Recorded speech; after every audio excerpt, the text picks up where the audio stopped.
नमस्कार दोस्तों, आप सभी का स्वागत है मेरे YouTube channel fair study vision में। दोस्तों, बिहार डीएलएड बिहार विद्यालय परीक्षा समिति की ओर से आवेदन के लिए नोटिफिकेशन जारी कर दिया गया है।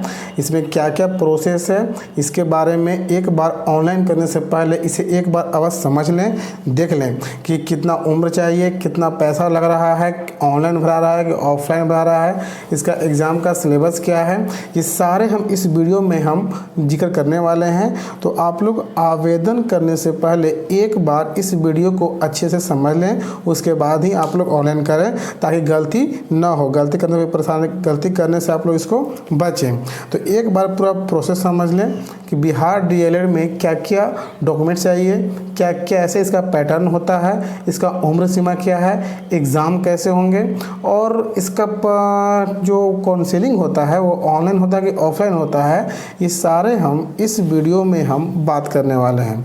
अगर आप मेरे चैनल पर आप नए हैं तो मेरे YouTube चैनल को सब्सक्राइब कीजिए, लाइक कीजिए और शेयर कीजिए। तो चलिए इस वीडियो को हम शुरू करते हैं। देखिए, बिहार विद्यालय परीक्षा समिति की ओर से नामांकन लेने के लिए 2024-26 में के लिए आपका आवेदन को जारी कर दिया गया है। और ये आपका आवेदन को सबसे पहले हम लोग शैक्षणिक योग्यता के बारे में हम लोग जानेंगे। इसका आवेदन आपका शुरू हो चुका है, फरवरी में शुरू हो चुका है और 15 फरवरी तक ये लास्ट इसका डेट है। इसका हम इतने डेट तक आप इसका आवेदन कर लीजिए। देखिए, शैक्षणिक योग्यता क्या है। देखिए, इसका आवेदन जो है शुरू हो चुका है 2 फरवरी से इसका आवेदन शुरू हो चुका है और आखिरी जो है ये 15 फरवरी तक इसका आवेदन आपका लिया जाएगा। देखिए, यहाँ दे दिया गया है आपका आवेदन करने की तिथि आपका दिया गया है इसमें कि 2 फरवरी से लेकर के 15 फरवरी तक आप इसमें आवेदन कर सकते हैं। तो समय आप लोग का बहुत ही कम दिया गया है, मात्र 13-14 दिन का समय दिया गया है। इस 13-14 दिन में आप लोग जितना जल्दी हो सके इसका आप लोग आवेदन भर लीजिए, क्योंकि लास्ट में होते होते आपका वेबसाइट जाम चलने लगता है और पेमेंट इशू होने लगता है और शायद ही होता है जो इसका डेट बढ़ता है, समझ गए। क्योंकि ऑलरेडी ये आवेदन जो है जनवरी में होने वाला था, जो ऑलरेडी ये 1 महीना लेट होकर के आया है। तो इससे अच्छा है कि आप लोग पहले ही इसका फॉर्म भर लें, इंतज़ार ना करें आप लोग। देखिए, आप इसके लिए आपका एलिजिबिलिटी क्या है, इस आवेदन को भरने के लिए आपके पास एलिजिबिलिटी क्या होनी चाहिए, क्राइटेरिया क्या है जो आप इस आवेदन को भर सकते हैं। तो देखिए, इसके लिए आपको सबसे पहले इंटर यानी 10+2 यानी कि 10+2 यानी इंटर आप किए हुए हो 50% मार्क्स से। कितने मार्क्स से? 50% मार्क्स अगर आपका इंटर में है तो आप इस फॉर्म को भर सकते हैं। और क्या है, अगर आप 50% के साथ कोई मौलवी करता है मदरसा बोर्ड से, या फिर कोई आपको मध्यमा बोर्ड से जो होता है आपका संस्कृत का वो किया हुआ रहता है, मध्यमा बोर्ड से किया हुआ रहता है, तो उसमें भी आपको 50% अगर आप किए हुए हैं मध्यमा बोर्ड से भी या फिर मौलवी बोर्ड से भी, तो भी आप इस आवेदन को भर सकते हैं। और देखिए, यहाँ क्या दिया हुआ है, डीएलएड नामांकन लेने हेतु आयोजित होने वाली परीक्षा में सम्मिलित होने के लिए वैसे अभ्यर्थी भी आवेदन जमा कर सकेंगे जो वर्ष 2024 के लिए उच्च माध्यमिक अथवा उसके समकक्ष की वार्षिक 2025 में सम्मिलित। देखिए, कहने का मतलब है कि अगर आप इस वर्ष यानी 2024 में अगर आप इंटर की परीक्षा दे रहे हैं, यानी अपेयरिंग में भी आप इसको फॉर्म को भर सकते हैं। अपेयरिंग में भी यानी 2024 में जो कैंडिडेट एग्ज़ाम देना चाहते हैं तो उस दे रहे हैं 2024 में, तो वो भी चाहता है कि नहीं हम भी डीएलएड साथ में कर लें, एग्ज़ाम मेरा 2 स्टार्ट होगा है और रिजल्ट 12 डेट में आएगा। तो अपेयरिंग कैंडिडेट यानी 2024 में जो इंटर का एग्ज़ाम दे रहे हैं या फिर मौलवी का जो दे रहे हैं या फिर आपका मध्यमा बोर्ड से है, तो वो भी कैंडिडेट आप इसके आवेदन के लिए एलिजिबल हैं। तो हमने क्या क्या बताया एलिजिबल के लिए। तो सबसे पहली बात कि इंटर होना चाहिए आपके पास 50% मार्क्स का। अब इंटर कोई बिहार बोर्ड से करता है, कोई मदरसा बोर्ड से करता है, कोई मध्यमा बोर्ड से करता है। तो मदरसा बोर्ड जो करता है वो इंटर उसको मौलवी होता है, तो उसके लिए भी 50% चाहिए। मध्यमा बोर्ड जो करता है वो संस्कृत बोर्ड होता है, उसके लिए भी आपको 50% चाहिए। और अगर 2024 में इस साल कोई इंटर की परीक्षा जो चल रही है अभी, अगर कोई दे रहे हैं तो वो भी कैंडिडेट अपेयरिंग में भर सकते हैं, बशर्ते कि जिस समय काउंसलिंग होगा उस समय आपका वेरिफिकेशन के समय आपका रिजल्ट आ जाना चाहिए, डॉक्यूमेंट के समय आपका रिजल्ट आ जाना चाहिए। अब यहाँ ध्यान दीजिएगा, उम्र सीमा। तो अगर आपका उम्र 17 वर्ष मिनिमम है, अगर आपका उम्र 17 वर्ष मिनिमम है तो आप इस आवेदन के लिए एलिजिबल हैं। अगर आपका उम्र 17 वर्ष है, हो चुका है, इंटर की परीक्षा दे रहे हैं और कम से कम अगर आपका 17 वर्ष उम्र है तो आप इस आवेदन के लिए कर सकते हैं, अप्लाई कर सकते हैं। समझ गए?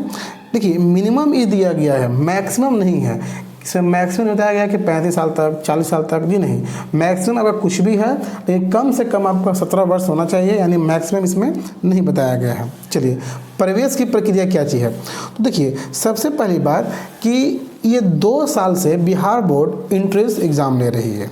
क्या ले रही है? इंट्रेंस एग्ज़ाम ले रही है, इंट्रेंस 2 साल से। पहले इंट्रेंस एग्ज़ाम नहीं होता था, पहले मैट्रिक और इंटर का मार्क्स को जोड़ करके जो एवरेज निकलता था उसी के आधार पर हर डाइट, हर संस्था में अलग अलग मेरिट बना करके उसे नामांकन होता था। लेकिन ये पिछले वर्ष यानी कि 2022 सेशन से आपका क्या कर दिया है, इंट्रेंस एग्ज़ाम लेना शुरू कर दिया है। समझिए 2022 से। तो इंट्रेंस सबसे पहले आपका क्या होगा, इंट्रेंस होगा। क्या होगा? पहले इंट्रेंस होगा। इंट्रेंस यानी कि आपको एक एग्ज़ाम देना होगा जो बिहार विद्यालय परीक्षा समिति ऑनलाइन ये करवाएगी। क्या करेगी?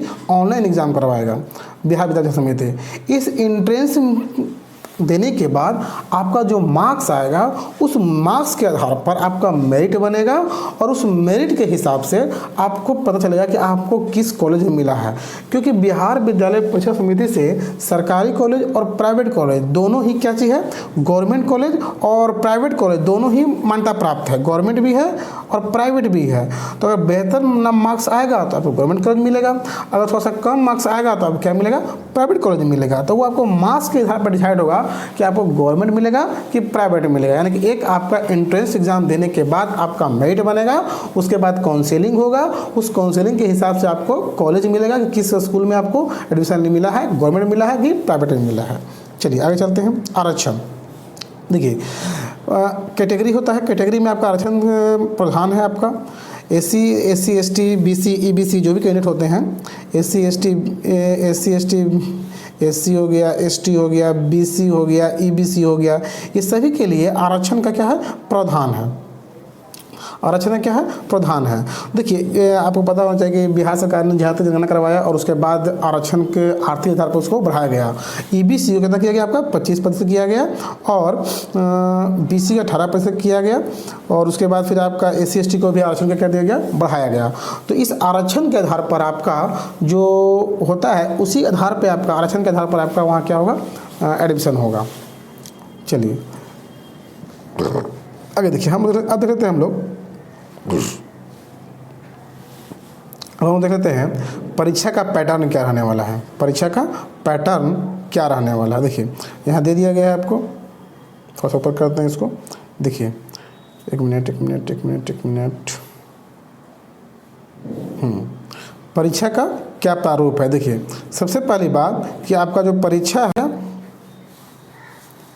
एक मिनट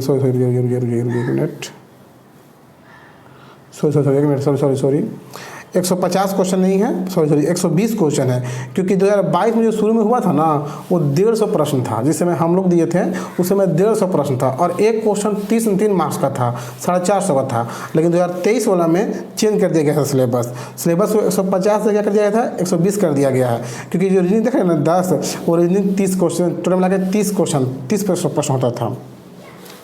तो देखिए 120 प्रश्न रहेंगे, 120 प्रश्न रहेंगे, 120 मार्क्स के होंगे।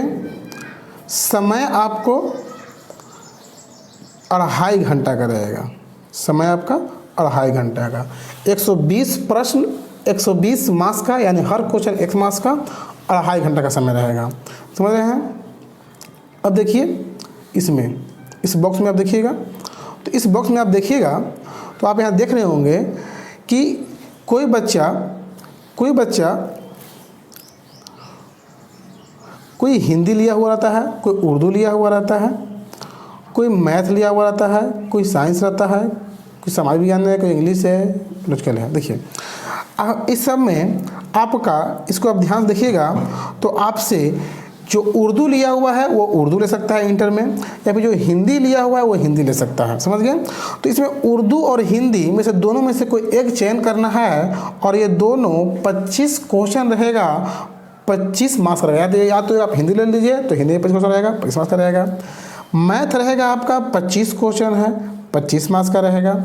विज्ञान आपका 20 क्वेश्चन है, 20 मार्क्स का रहेगा। सामाजिक अध्ययन आपका 20 क्वेश्चन है, 20 मार्क्स का रहेगा। इंग्लिश आपका 20 क्वेश्चन है, 20 मार्क्स का रहेगा। और रीजनिंग 10 क्वेश्चन, 10 मार्क्स का। इसका मतलब 120 क्वेश्चन, 120 मार्क्स का। समझ गए? यानी कि Hindi 25 marks, math Hindi 25 marks, 25 question 25 marks, math 25 question 25 marks, विज्ञान 20 क्वेश्चन 20 मार्क्स, सामाजिक अध्ययन 20 question 20 marks, English 20 question 20 marks, और रीजनिंग 10 क्वेश्चन 10 मार्क्स, यानी 120 क्वेश्चन 120 मार्क्स, 2.5 घंटा का। अब देखिए आप लोग, इसमें आप जितना हाईएस्ट मार्क्स लाइएगा उतना ही ज़्यादा आपको गवर्नमेंट कॉलेज मिलने का चांसेस ज़्यादा रहेगा, क्योंकि पूरे हिसाब से 9 से 10 हज़ार सीट ही पूरे बिहार में गवर्नमेंट कॉलेज का सीट है। गवर्नमेंट कॉलेज का सीट है 10 हज़ार ही। समझ गए? तो उसका आवेदन जाता है लाखों के ऊपर जाता है। तो जितना अच्छा क्वेश्चन मार्क्स लाइएगा उतना बढ़िया आपको गवर्नमेंट कॉलेज और पास में ही मिलने का संभावना रहेगा। समझ गए? आगे चलते हैं हम लोग, आगे देख लेते हैं।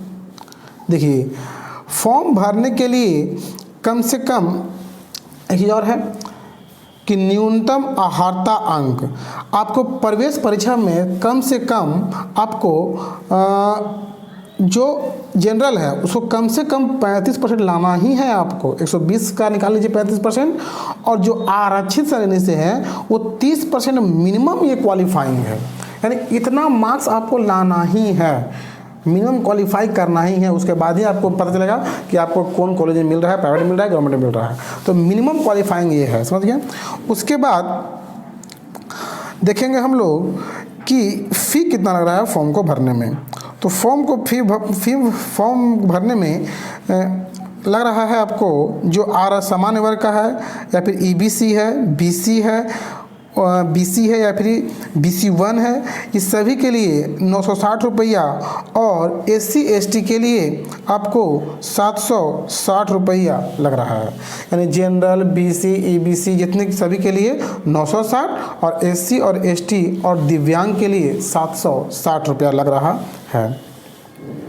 आवेदन के लिए हम बता ही दिए आपको कि 2 फरवरी से लेकर के 15 फरवरी तक है। इसमें आप लोग जा कर के जल्दी ही आप लोग ले लीजिए, क्या बोलते हैं आपको, ऑनलाइन आवेदन कर लीजिए, क्योंकि आगे चल करके वेबसाइट का बहुत ही प्रॉब्लम होता है।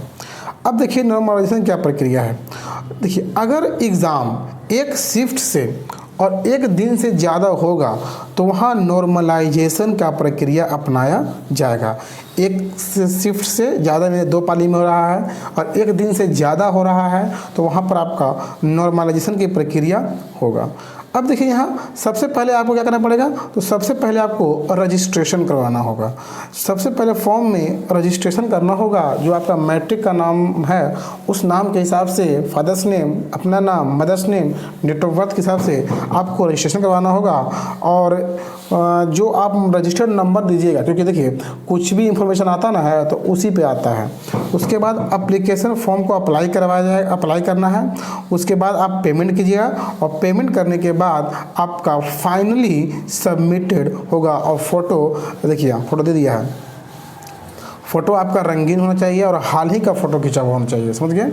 हाल ही का फ़ोटो खींचा होना चाहिए, रंगीन होना चाहिए और क्लियर होना चाहिए। हो गया ना? बैकग्राउंड उसे क्या होना चाहिए, सफ़ेद या फिर हल्का रंग। अच्छा यहाँ ध्यान रखिएगा आप लोग कि जो फोटो खींचा है ना हल्का में, या तो बगल में बहुत ही बैकग्राउंड जो होता है पीछे में बहुत लोगों का ब्लू रहता है।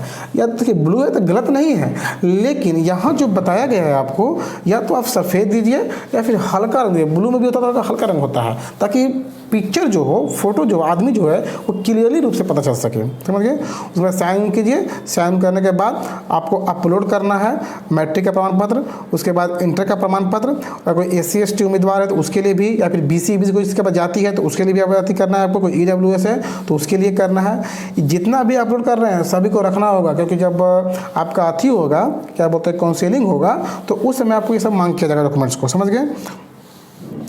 उसके बाद इसके बाद ये आपको फाइनली सबमिट करने के बाद आपका रिसीविंग मिलेगा, और ये रिसीविंग आपको ऑनलाइन जो किए हैं उसको हमेशा के लिए रखिएगा, ताकि जब तक कि काउंसलिंग नहीं हो जाए, समझ गए। काउंसलिंग के समय ये रिसीविंग आपसे मांग किया जाएगा, इसलिए अगर कोई मोबाइल से भी अगर आप ऑनलाइन कर रहे हैं तो इसको निकलवा करके आप प्रिंट आउट करवा लीजिएगा, क्योंकि जिस समय काउंसलिंग होगा उस समय इस रिसीविंग का मांग किया जाएगा आपसे, ठीक है। पेमेंट का भी याद रखिएगा।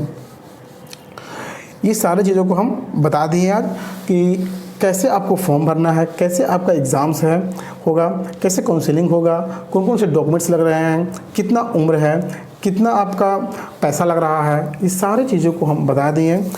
इसके बाद आप फॉर्म को भरिए जा करके, जितना जल्द हो सके उसको फॉर्म को भर लीजिए।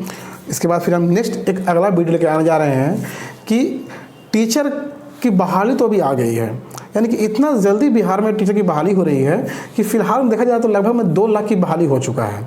लेकिन 2024-26 में अगर हम वेट कर रहे हैं तो क्या हमको करना सही है? क्या आगे बहाली आएगी? क्या अभी ही बहाली सब खत्म हो, क्या अभी ही सब बहाली करवा करके ख़त्म हो जाएगा, उसके बाद 5 साल के बाद आएगा?